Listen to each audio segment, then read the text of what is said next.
ଦର୍ଶକ ହ୍ୟାଲୋ। ବର୍ତ୍ତମାନ ବିଜୁ ଜନତା ଦଳ ରାଜ୍ୟସଭା ପ୍ରାର୍ଥୀ ଘୋଷଣା କରିଛି ସନ୍ତୃପ୍ତ ମିଶ୍ର ଏବଂ କମନ କ୍ୟାଣ୍ଡିଡେଟ ଡକ୍ଟର ଦତ୍ତେଶ୍ୱର ହୋତାଙ୍କୁ ପ୍ରାର୍ଥୀ ଘୋଷଣା କରିଛି। ଆମ ସହିତ ଅଛନ୍ତି ବରିଷ୍ଠ ସାମ୍ବାଦିକ ରବି ଦାସ।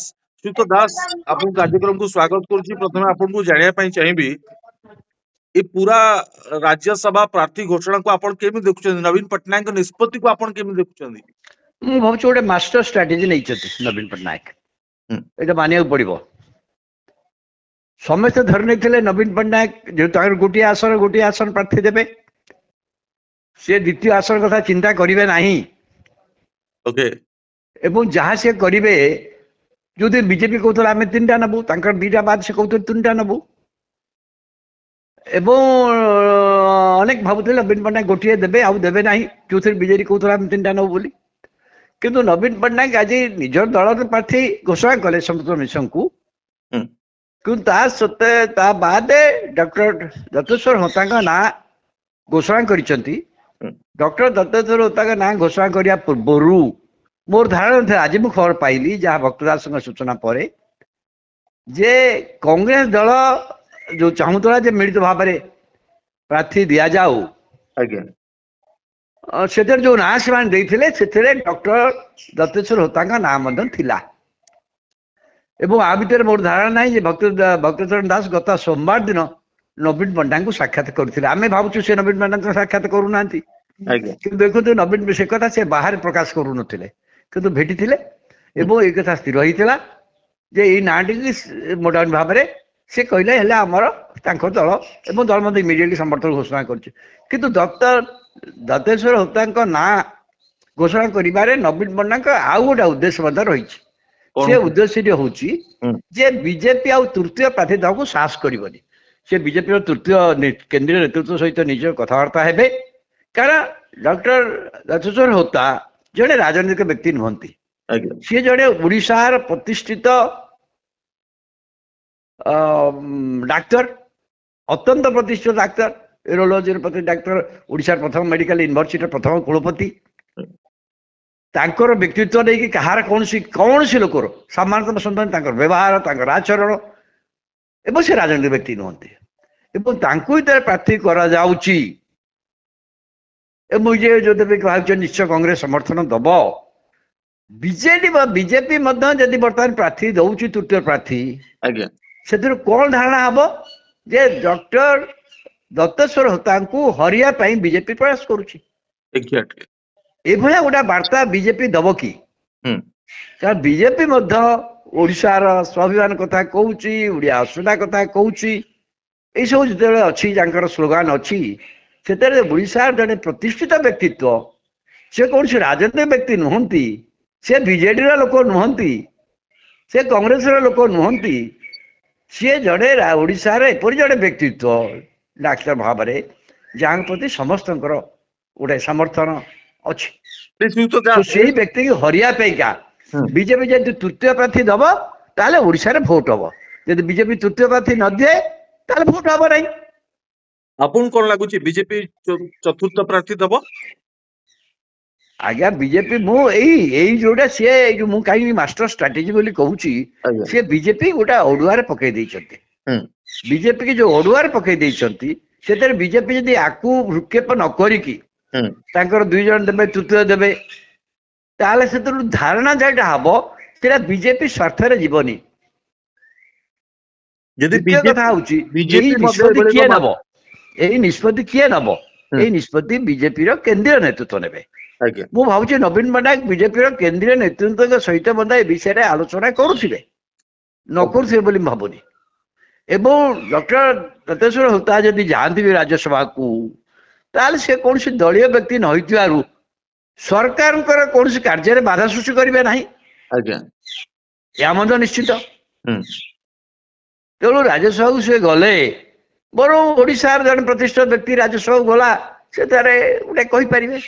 ଅବଶ୍ୟ ଏଇ ପ୍ରାର୍ଥୀତ୍ୱ ପଛରେ ଗୋଟିଏ ଅଭିଯୋଗ କିଛି ଲୋକ କରିବେ, ସେ ଅଭିଯୋଗ ହଉଛି ଯେ 2 ଜଣଙ୍କ ବ୍ରାହ୍ମଣ କ୍ୟାଣ୍ଡିଡେଟକୁ ଦେଲେ, ଏଇଟା କିଛି ଲୋକ କହିପାରନ୍ତି। କିନ୍ତୁ ନବୀନ ପଟ୍ଟନାୟକ ମୁଁ ଭାବୁଛି ଗୋଟେ ମାଷ୍ଟର ଷ୍ଟ୍ରାଟେଜି ନେଇଛନ୍ତି, ଯୋଉଥିରେ କି କଂଗ୍ରେସ ତ ସମର୍ଥନ କଲା, ଇମିଡିଏଟଲି ଦେଖୁଛନ୍ତି, ଏବଂ ବିଜେପି ମଧ୍ୟ ଆଙ୍କୁ ହରେଇବା ପାଇଁ ପ୍ରୟାସ କରିବା ମଧ୍ୟ କଷ୍ଟକର ହେଇଯିବ। ଶ୍ରୀଯୁକ୍ତ ଦାସ, ଇଏ ଏକ ନବୀନ ପଟ୍ଟନାୟକର ମାଷ୍ଟର ଷ୍ଟ୍ରାଟେଜି ଚତୁର୍ଥ ଆସନ ପାଇଁ ହେଇପାରେ, କିନ୍ତୁ ଏବେ ବିଜୁ ଜନତା ଦଳ ଭିତରେ ସନ୍ତୃପ୍ତ ମିଶ୍ରଙ୍କ ପ୍ରାର୍ଥୀତ୍ୱକୁ ନେଇକି ବିରୋଧ ଦେଖିବା ଆରମ୍ଭ ହେଲାଣି। ପ୍ରଭାତ ବିଶ୍ୱାଳ ଖୁଲ୍ଲମ ଖୁଲ୍ଲା ନବୀନ ପଟ୍ଟନାୟକଙ୍କ ନିଷ୍ପତ୍ତିକୁ ଗଣମାଧ୍ୟମରେ ବିରୋଧ କରିବା ଆରମ୍ଭ କରିଦେଲେଣି। ଆଉ ସେଇଟା ତ ମୁଁ ଜାଣିଥିଲି ଯେତେବେଳେ ବିଜେପିର ନିଜସ୍ୱ ପ୍ରାର୍ଥୀ ଘୋଷଣା କରିବ ସେତେବେଳେ କିଛି ନା କିଛି ବିରୋଧ ହବ, ଯାହାକୁ କରିଥାନ୍ତି। ସମ୍ପୃକ୍ତ ମିଶ୍ର ଯାହାକୁ କରିଥାନ୍ତେ ନିଶ୍ଚିତ ଭାବରେ ଦ୍ୱନ୍ଦ୍ୱ ଆସିଥାନ୍ତା। ସନ୍ତୃପ୍ତ ମିଶ୍ର କାହିଁକି ମାନେ ନବୀନ ପଟ୍ଟନାୟକ ସମ୍ପୃକ୍ତ ମିଶ୍ରକୁ ତାଙ୍କ ପଲିଟିକାଲ ସେକ୍ରେଟାରୀ ସେ କହୁଛି ସମ୍ପୃକ୍ତ ମିଶ୍ରଙ୍କର ଗୋଟେ ଏଗେନ୍ ସିଏ ବିଜେଡିର ଗୋଟେ ଭିତିରି ସ୍ତରର ନେତା ନୁହନ୍ତି। ସେ ଗତ ନିର୍ବାଚନ ପୂର୍ବରୁ ଆସିକି ବିଜେଡିର କ୍ୟାଣ୍ଡିଡେଟ୍ ହେଇଥିଲେ। ଏକ୍ଜାକ୍ଟଲି ନବୀନ ପଟ୍ଟନାୟକ ସେକ୍ରେଟାରୀ, ସେ ବିଜେଡିର ଗୋଟେ ଆନୁଷ୍ଠାନିକ ଭାବରେ ନେତା ଭାବରେ ତାଙ୍କୁ କେବେ ସ୍ୱୀକୃତି ଦିଆଯାଇନି।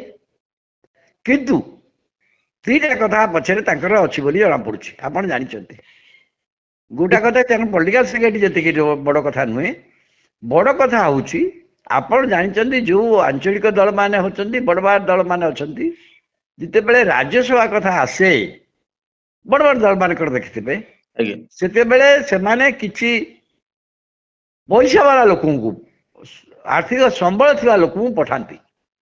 କାରଣ ଯେଉଁମାନେ କ୍ଷମତା ବାହାରେ ଥାଆନ୍ତି ତାଙ୍କର ଆର୍ଥିକ ସଙ୍କଟ ଯେକୌଣସି ମୁହୂର୍ତ୍ତରେ ସବୁ ସମୟରେ ଆସେ।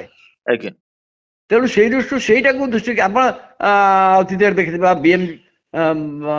ବହୁଜନ ସମାଜ ପାର୍ଟି ମଧ୍ୟ ସେଇ କଥା କରିଛି, ଇଭିନ୍ ସମାଜବାଦୀ ପାର୍ଟି ମଧ୍ୟ କରିଛି, ଅନ୍ୟାନ୍ୟ ଦଳରେ ଦେଖିବେ ବହୁତ ଦଳ କରିଛନ୍ତି। ଏଇ ଧରଣର ସେମାନେ କରନ୍ତି। ଯୋଉମାନେ କ୍ଷମତାରେ ଥାନ୍ତି ତାଙ୍କ କଥା ଦୋଷରା, ଯୋଉମାନେ କ୍ଷମତାରେ ନଥାନ୍ତି ସେମାନେ ଏ ପନ୍ଥାର ଗୋଟେ ଆଶ୍ରୟ ଦିଅନ୍ତି। କାହିଁକିନା ଆର୍ଥିକ ଦୃଷ୍ଟିରୁ ଦଳକୁ ସବଳ କରି ରଖିବା ପାଇଁ, ଶକ୍ତିଶାଳୀ କରି ରଖିବା ପାଇଁ ଏ ଗୋଟେ ରିସ୍କରେ ସେ ହିସାବରେ ନେଇଛନ୍ତି। କିନ୍ତୁ ଯଦିଓ ମୁଁ କହିଲି ସେ ଦଳର ନୁହନ୍ତି। ଏକ ଦ୍ୱିତୀୟ ହଉଛି ଯେ ଦି ଜଣ ଯାକ ବ୍ରାହ୍ମଣ ହେଇଗଲେ, ଏଇଟା ମଧ୍ୟ କିଛି ଲୋକ ଜାତିବାଦୀ ବ୍ୟବସ୍ଥା ଭିତରେ ଅନେକ ଲୋକ ଏକ ସ୍ୱର ମଧ୍ୟ ଉଠେଇ ପାରନ୍ତି। ତୃତୀୟ କଥା ହଉଛି ଦଳ ଭିତରେ ଆପଣ ଯୋଉ କଥା କ୍ଷମତା ଥିଲା ବେଳେ ବିଜେଡିରେ ଯୋଉ ଶୃଙ୍ଖଳା ଥିଲା ସେ ଶୃଙ୍ଖଳା ଏବେ ନାହିଁ। ଏ ଯେତେ ଯାହା କୁହନ୍ତୁ ନା କାହିଁକି ଯଦି ବିଜେପି ନବୀନ ପଟ୍ଟନାୟକ କ୍ଷମତାରେ ଥାନ୍ତେ ଏଇ ପ୍ରାର୍ଥୀ ଘୋଷଣା କରାଯାଇଥାନ୍ତା, କେହି ବିରୋଧ କରିଥାନ୍ତେ? ଯେତେବେଳେ ସୌମ୍ୟରଞ୍ଜନ ପଟ୍ଟନାୟକ ଅଚ୍ୟୁତ ସାମନ୍ତଙ୍କୁ ରାତାରାତି ପ୍ରାର୍ଥୀ କରାଗଲା କେହି ବିରୋଧ କରିଛନ୍ତି? କରିନାହାନ୍ତି। କିନ୍ତୁ ପ୍ରଭାତ ବିଶ୍ୱାଳ ଦୁଇଟି ବଡ କଥା, ବଡ ଗୁରୁତ୍ୱପୂର୍ଣ୍ଣ କଥା କହୁଛନ୍ତି ଯେ ନବୀନ ପଟ୍ଟନାୟକ ଏକପାଖିଆ ନିଷ୍ପତ୍ତି ନେଲେ ସନ୍ତୃପ୍ତ ମିଶ୍ରଙ୍କୁ ରାଜ୍ୟସଭା ପଠେଇକି, ଏବଂ ଆଉ ଗୋଟେ କଥା କହୁଛନ୍ତି ଯେ 4,000 କୋଟି ଟଙ୍କାର ବର୍ତ୍ତମାନ ଯୋଉ ପାର୍ଟି ଫଣ୍ଡ ରହିଛି କୁଆଡେ ବିଜୁ ଜନତା ଦଳର, ଯାହା ଗଣମାଧ୍ୟମରେ କହୁଛନ୍ତି ପ୍ରଭାତ ବିଶ୍ୱାଳ, ତାକୁ ଗାୟବ କରିବା ଯୋଜନା ଏବେଠୁ ଆରମ୍ଭ ହେଇଗଲା। ମୁଁ ପ୍ରଭାତ ବିଶ୍ୱାଳ ଯାହା କହୁଛନ୍ତି ତାଙ୍କ ପାଖରେ କଣ ତଥ୍ୟ ଅଛି ମୁଁ ଜାଣିନି, କିନ୍ତୁ ଆମେ ଏତିକି ଜାଣିଛେ ବିଜୁ ଜନତା ପାଖରେ ଯାହା ଇଲେକ୍ସନ କମିଶନ ଦେଇଛନ୍ତି ତଥ୍ୟ ଅନୁସାରେ 600-700 କୋଟି ଟଙ୍କା ତାଙ୍କ ପାଖରେ ନିଶ୍ଚିତ ଭାବରେ ଅଛି। ଏ ବିଷୟରେ ତ କୌଣସି ସନ୍ଦେହ ନାହିଁ। ଯାହା ସେ ନିର୍ବାଚନ କମିଶନ ଯୋଉ ତଥ୍ୟ ଦେଇଛି ଆମେ ସେଇଟାକୁ ନେବା। ପ୍ରଭାତ ବିଶ୍ୱାଳ ଯୋଉଟା କହୁଛନ୍ତି ସେଇଟା ତାଙ୍କର ଆନୁମାନିକ ହେଇପାରେ, ବା ଦଳର ଇନସାଇଡର ହିସାବରେ ସେ ଖବର କଣ ପାଇଥିବେ, ସେ କାହା ପାଖରେ ଅଛି ସେ କହିପାରିବେନି। ଯୋଉଟା ତାଙ୍କର ବ୍ୟାଙ୍କ ଆକାଉଣ୍ଟରେ ଅଛି, ଯାହା ସେ ନିର୍ବାଚନ କମିଶନକୁ ଦେଇଛନ୍ତି ଅଡିଟ ରିପୋର୍ଟ ଭାବରେ, ଆମେ ତାକୁ ଯଦି ନବା ସେତିକି ଏତେ ଟଙ୍କାର ଯୋଉ କହୁଛନ୍ତି ସେମିତି ଦେଖିବା ବେଳେ ବିଜୁ ଜନତା ଦଳରେ ଯୋଉ ନେତା ମାନେ ଅଛନ୍ତି ଏ ସମସ୍ତ ଟଙ୍କା ମିଶେଇଲେ ଆହୁରି ବହୁତ ପଇସା ହବ। ତେଣୁ ସେମିତି ତ କୋଉଠି ହିସାବ କରାଯାଏନି ନା, ସେ କାହିଁ ହିସାବ କରୁଛନ୍ତି ମୁଁ କହିପାରିବିନି। କିନ୍ତୁ ସମ୍ପୃକ୍ତ ମିଶ୍ର ଦଳର ଜଣେ ଲଢୁଆ ନେତା ଭାବରେ କେବେ ନଥିଲେ। ଲଢୁଆ ଛାଡି ଦିଅନ୍ତୁ, ସିଏ ତାଙ୍କର ରାଜନୀତିରେ ବିଜେଡିରେ ପ୍ରବେଶ ମଧ୍ୟ ବି ଗତ ନିର୍ବାଚନ ପୂର୍ବରୁ ଏମସି ଲୋକସଭା ଟିକେଟ ପାଇଥିଲେ। ତେଣୁ ସେଇ ଦୃଷ୍ଟିରୁ କିଛି ପ୍ରଶ୍ନ ଉଠାଯାଇପାରେ। ମୁଁ କିନ୍ତୁ ପ୍ରଶ୍ନ ଉଠେଇବା ପଛରେ ମୁଁ କହିଲି ଏଇଟା ଥାଏ, ଯୋଉମାନେ କ୍ଷମତା ବାହାରକୁ ଚାଲି ଯାଆନ୍ତି ଦଳ, ସେମାନେ ଟିକେ ଆର୍ଥିକ ସମ୍ବଳ ଥିବା ଲୋକଙ୍କୁ ଖୋଜନ୍ତି। नहीं दल भितर बर्तमान जो चर्चा होची जे पीएससी बैठक हैला किंतु प्रार्थी को लेकी कोनसी आलोचना हैला नहीं, नवीन बाबू को कहा सहित आलोचना किछि कले नहीं एवं दल भितर नहीं नहीं जो पीएससी रो बैठक होइथिला सेठी कोन निष्पत्ति हैला जे प्रार्थी चयन ଆମର ସୁପ୍ରିମୋ କରିବେ। ଏଇଟା ୟୁନାନିମସଲି ପାସ୍ ହେଲା। ଆଉ କିଛି ଏଠି ଆଲୋଚିତ କଲେନି ସେମାନେ ଯୋଉମାନେ ଯାଇଥିଲେ 30 ମେମ୍ବର ନା ଏଠି ପ୍ରାର୍ଥୀ ନେଇକି ଆଲୋଚନା ଆଉ ହେଇନି। ସେମାନେ କଲେ। ଆପଣ ଏଇଟା ସବୁ ଦଳରେ ଆପଣ ବିଜେପିରେ କିଏ ପ୍ରାର୍ଥୀ ହବ କିଏ ନିଷ୍ପତ୍ତି କରୁଛି?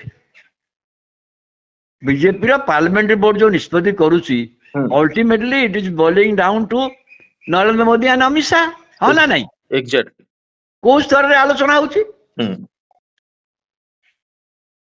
ସେଇଟା ଗୋଟେ କଥା ନାହିଁ। ବା ଆଗରୁ ଯେତେବେଳେ ସେ ବ୍ୟବସ୍ଥାରେ ଥିଲା ମୁଁ କହିଲି ଆପଣଙ୍କୁ କାହିଁକି କହିଲି ସେ କଥା ଯେ ଅତୀତରେ ମଧ୍ୟ ଓଡ଼ିଶାରେ ଯେତେବେଳେ ବହୁତ ରାଜ୍ୟସଭା ନିର୍ବାଚନ ଯୋଉମାନେ ପ୍ରାର୍ଥୀ କରାଇ ସେମାନେ କଣ ଯୋଗ୍ୟ ଲୋକ? କେହି ତ ପ୍ରତିବାଦ କରୁନାହାନ୍ତି କାରଣ ଦଳ କ୍ଷମତାରେ ଥିଲା। ବର୍ତ୍ତମାନ ବିଜୁ ଜନତା ଦଳରେ ସେଇ ଶୃଙ୍ଖଳା ନାହିଁ। ତେଣୁ ଏ ଓଡିଶାର କଥା ଆସିବ ସେଇଟା ବଡ କଥା ନୁହେଁ।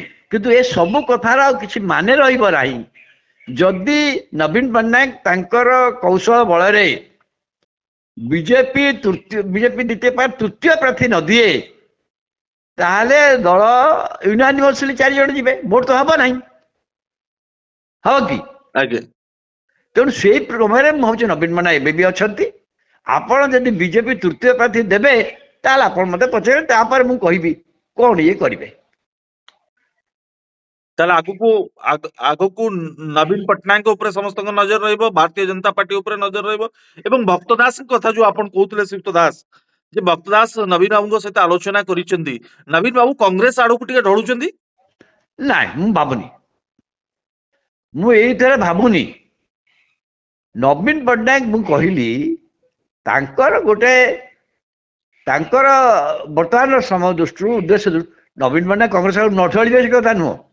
ହୁଁ ଆଉ ଭବିଷ୍ୟତରେ ଢଳି ପାରିବେ ଯଦି କେନ୍ଦ୍ରୀୟରେ କ୍ଷମତା ଟିକେ ବଦଳି ଯାଏ। ଆଜ୍ଞା ସେ ଏକଶ୍ୱର ରହିବେ ନୁହେଁ। ହୁଁ ଯୋଉ କଥା କାଲି ଦେଖନ୍ତୁ ଅରବିନ୍ଦ କେଜରିୱାଲ କ୍ଷେତ୍ରରେ ଦିଲ୍ଲୀ ଏକ୍ସାଇଜ ପଲିସି ଘଟଣାରେ ହୁଁ କାଲି ସିବିଆଇ କୁ ଯେପରି ଭାବରେ ଅପଦସ୍ତ ହେଇଛି ନଙ୍ଗଳା ହେଇଯାଇଛି ଏବଂ ଗୋଟେ ରାଜନୈତିକ ଇନଷ୍ଟ୍ରୁମେଣ୍ଟ ଭାବରେ କେନ୍ଦ୍ରୀୟ ଏଜେନ୍ସି ବ୍ୟବହୃତ ହଉଛି ସିଧାସଳଖ ଭାବରେ କହିଛନ୍ତି ଇଜ ବିକମ୍ ପଲିଟିକାଲ ଟୁଲ। ତ ଏଭଳି ଅବସ୍ଥାରେ ନବୀନ ପଟ୍ଟନାୟକ ଟିକେ ଅନ୍ୟ ପ୍ରକାର ଚିନ୍ତା କରିବା ସ୍ୱାଭାବିକ। କିନ୍ତୁ ସେ ତଥାପି ମଧ୍ୟ ବିଜେପିର କେନ୍ଦ୍ରୀୟ ନେତୃତ୍ୱ ସହିତ ତାଙ୍କର ଯୋଉ ସମ୍ପର୍କ ରହିଛି ତାହା କଂଗ୍ରେସର ନେତୃତ୍ୱ ସହିତ ନାହିଁ। ଏଇଟା ମଧ୍ୟ ସ୍ପଷ୍ଟ। ଯୋଡିବା ପାଇଁ ପ୍ରୟାସ କରୁଛନ୍ତି। ମୁଁ ଭାବୁନି ଗଲେ ଜଣା ପଡିବ। ସମ୍ପୃକ୍ତ ମିଶ୍ର ଗଲେ ଦିଲ୍ଲୀ ଗଲେ ସମ୍ପୃକ୍ତ ମିଶ୍ର ବି ଯଦି ସେ ଦିଲ୍ଲୀ ଯାଆନ୍ତି ହୁଁ ସିଏ ତାଙ୍କର ଅନୁମାନ ଯୋଉମାନେ ଅଛନ୍ତି ସେମାନେ ସେଇ ଧରଣର ରାଜନୈତିକ ଇକ୍ୱେସନ ଏଷ୍ଟାବ୍ଲିଶ କରିପାରିବାରେ ସେଇ ଦକ୍ଷତା ନାହିଁ। ହୁଏତ ସମ୍ପୃକ୍ତ ମିଶ୍ର ଗୋଟେ ଡିଫରେଣ୍ଟ ଜାତୀୟ ସ୍ତରରେ ରିଲେସନ ଏଷ୍ଟାବ୍ଲିଶ କରିବାରେ ଇଏ ଗୋଟେ ପ୍ରମୁଖ ଭୂମିକା ନେଇପାରିବେ। ଓଡିଶାର ସ୍ୱରକୁ ସନ୍ତୃପ୍ତ ମିଶ୍ର କେତେ ଦୂର ରାଜ୍ୟସଭାରେ ଉଠେଇ ଓଡିଶାର ପାରିବେ? ସ୍ୱରକୁ ନୁହଁ ଆଜ୍ଞା, ସ୍ୱର ଛାଡନ୍ତୁ। ବିଜେଡି ସ୍ୱରଟାକୁ ବହୁତ ଜୋର କିଏ ଶୁଣିବ ନାହିଁ। ବିଜେଡି ଯୋଉ ସ୍ୱର ଯାଇଛି ସ୍ୱର ତ ତାଙ୍କ କଥା କହିବେ ଦୋସରା କଥା। ହୁଁ କିନ୍ତୁ ସମ୍ପୃକ୍ତ ମିଶ୍ର ଦିଲ୍ଲୀରେ ରହିଲେ ପାର୍ଲାମେଣ୍ଟ ଭିତରେ ରହିଲେ ବିଜେଡିର ଯୋଉ ନ୍ୟାସନାଲ ପଲିଟିକାଲ ଇକ୍ୱେସନରେ ଏଷ୍ଟାବ୍ଲିଶ କରିବାରେ କାହା ସହିତ କଣ କରାଯିବା ଦରକାର କୋଉଠି କଣ ହଉଛି ଏ ଯୋଉ ଖବର ଠିକ ଭାବରେ ପ୍ରଦାନ କରିପାରିବେ। ଶେଷ ପ୍ରଶ୍ନ ଶ୍ରୀଯୁକ୍ତ ଦାସ, ଏବେ ବି ଭିକେ ପାଣ୍ଡିଆନଙ୍କର ଏ ପୁରା ନିଷ୍ପତ୍ତି ପଛରେ ଗୋଟେ ବଡ ନିଷ୍ପତ୍ତି ଅଛି ତାଙ୍କର ମୁଁ ଲାଗୁଛି। ଆଜ୍ଞା ଭିକେ ପାଣ୍ଡିଆନ ପଛରେ ଥାଇପାରନ୍ତି ମୁଁ ଜାଣିନି, କିନ୍ତୁ ଭିକେ ପାଣ୍ଡିଆନ ତ ସମ୍ପୃକ୍ତ ମିଶ୍ରକୁ ଆଣିଥିଲେ ନା। ହୁଁ ସମ୍ପୃକ୍ତ ଆଣିଥିଲେ କ୍ୟାଣ୍ଡିଡେଟ୍ ହବା ପଛରେ ତାଙ୍କର ଭୂମିକା ଥିଲା। କିନ୍ତୁ ଏବେ ଭିକେ ପାଣ୍ଡିଆନ କୋଉଠି ଅଛନ୍ତି କଣ କରୁଛନ୍ତି ତାହା ଅସ୍ପଷ୍ଟ। ଆଗକୁ ଲାଗୁଛି ଯେ ଆପଣ ଭିକେ ଯେତେ କଥା ହଉଥିଲେ ସୁଯୋଗକୁ ପଠାଯିବ ଇଏ ହେଲା କି? ହେଲାନି। ତେଣୁ ସେଇ ପରିପ୍ରେକ୍ଷୀରେ ଆମେ ଯେତେବେଳେ ଦେଖିବା ମୁଁ ଭାବୁନି ଯେ ରାଜନୀତିରେ ଦେଖନ୍ତୁ ବହୁତ ବଡ ବଡ କଥା ରହିଛି। ଏବେ ଯେ ଭିକେ ପାଣ୍ଡିଆନ ଯାଇଛନ୍ତି ଭାରି ସେ କଥା କେହି କହିବେନି। ଆଉ ଯୋଉ ତା ପ୍ରଭାତ ବିଷୟ ଉଠଉଛନ୍ତି ତା ଉଠେଇବା ପଛରେ ମଧ୍ୟ ଉଦ୍ଦେଶ୍ୟ ଅଛି ଯୋଉ ଟଙ୍କା ପଇସା ନେଇକି। ଆଜ୍ଞା ଆଉ ସେ ତ ପରେ ଜଣା ପଡିବ ତାର ଭିତରି କଥା। ଆମେ ଯୋଉଆଡେ ହଠାତ୍ ସବୁ କଥା ଆମ ପାଖରେ ପହଞ୍ଚିବା ତ ସମ୍ଭବ ନୁହେଁ। କିନ୍ତୁ ଯାହା ଆସୁଛି ସେଥିରୁ ଗୋଟିଏ କଥା ଆସୁଛି ଯେ ନବୀନ ପଟ୍ଟନାୟକ। ଦଳର, ରାଜ୍ୟର, ଲୋକମାନଙ୍କର ମନୋଭାବ ଅନୁସାରେ ଭିକେ ପାଣ୍ଡିଆନ କୁ ବର୍ତ୍ତମାନ ପାଇଁ ଦୂରରେ ରଖିଥିଲେ ମନ୍ଦ ସିଏ ଭିକେ ପାଣ୍ଡିଆନଙ୍କ ବିରୁଦ୍ଧରେ କେବେ କ୍ରୋଧ ପ୍ରକାଶ କରୁନାହାନ୍ତି, କ୍ରୋଧ ପ୍ରକାଶ କରୁନାହାନ୍ତି। ଏକ୍ଜାକ୍ଟଲି। କିନ୍ତୁ ଦଳରେ ଅନେକ ନେତା ଥିଲେ, ଦେବୀ ମିଶ୍ରଙ୍କ ନାଁ ଚର୍ଚ୍ଚା ହଉଥିଲା, ସଞ୍ଜୟ ଦାସ ବର୍ମା, ପ୍ରଣବ ପ୍ରକାଶ ଦାସ, ବହୁ ନେତା ଥିଲେ ଲାଇନରେ ରାଜ୍ୟସଭା ରେସରେ। ସେମାନେ ଟିକେ ଅସନ୍ତୁଷ୍ଟ ପ୍ରକାଶ କରିବେ ଆପଣଙ୍କୁ ଲାଗୁଛି? କିଛି କରିବୁ ମୁଁ କହିଲି ତାର କିଛି ମାନେ ହବ ନାହିଁ। ପ୍ରଥମ କଥା, ନବୀନ ପଟ୍ଟନାୟକର ନମ୍ବର 1 ଅବଜେକ୍ଟିଭ ବର୍ତ୍ତମାନ ହବ ଯେ ବିଜେପି ତୃତୀୟ ପ୍ରାର୍ଥୀ ନ ଦଉ। ଯଦି ସେ ଲକ୍ଷ୍ୟ ତାଙ୍କର ସାଧିତ ହେଇଗଲା ତାହେଲେ ତ ଭୋଟର ପ୍ରଶ୍ନ ନାହିଁ। ଆଉ ଏଇ ଲୋକମାନେ ଯୋଉମାନେ ଅସୁଖୀ ବାବୁ ତ ବହୁତ ଲୋକ ଅଛନ୍ତି। ଇଭିନ୍ ମୁଁ ଜାଣିଛି ଦେବୀ ମିଶ୍ର ବହୁତ ଲୋକ ଚାହୁଁଛନ୍ତି ସେମାନେ ଯିବା ଦରକାର, କାହିଁକି ଯିବେ ଚାହିଁବେନି, ସ୍ୱାଭାବିକ। ସନ୍ତୁଷ୍ଟ ଯାଇପାରିବ, ଆମେ କାହିଁ ଯାଇପାରିବୁନି। କିନ୍ତୁ ଯାହା ନବୀନ ପଟ୍ଟନାୟକଙ୍କର ଅନ୍ୟାନ୍ୟ ଯାହା ଥିଲେ ମଧ୍ୟ ମୁଁ ଗୋଟେ ଦେଖିଲି ତାଙ୍କର ମାନସିକ ଯୋଉ କହନ୍ତି ଏ ସଂକ୍ରାନ୍ତରେ ବୁଦ୍ଧି ବହୁତ ପ୍ରଖର, ଏବଂ ସେ ବୁଦ୍ଧି କଟେଇଛନ୍ତି ଯେ ଏଇଟା କଲେ ତାଙ୍କ ଦୃଷ୍ଟିରୁ କୋଉଟା ସବୁଠୁ ସୁରକ୍ଷିତ ସେଇଟାକୁ ସେ କରିଛନ୍ତି। ଯଦି ସେଇଭଳି ଡକ୍ଟର ଦତେଶ୍ୱର ହୋତାଙ୍କ ଭଳି ଜଣେ ଆଉ ଏକ କ୍ୟାଣ୍ଡିଡେଟ, ଭଲ କ୍ୟାଣ୍ଡିଡେଟ ଯଦି ବିଜେପି ସାମ୍ନାକୁ ଆଣେ ଓଡିଆ अस्मिताର କଥା କହିକି, ତାହେଲେ ଇଏ କ୍ଲାସ କରିବ କି? ଆଉ ସେଇଟା କରନ୍ତୁ, ଲେଟ୍ ବିଜେପି ଆଣୁ, ସେମିତି ବିଜେପି ଆଣୁ, ଆଣିଲା ପରେ ସ୍ପଷ୍ଟ ହବ। ବହୁତ ବହୁତ ଧନ୍ୟବାଦ ଶ୍ରୀଯୁକ୍ତ ଦାସ, ହଁ। ଆପଣ ଆମ ସହିତ ଆଲୋଚନା କରିଥିବାରୁ।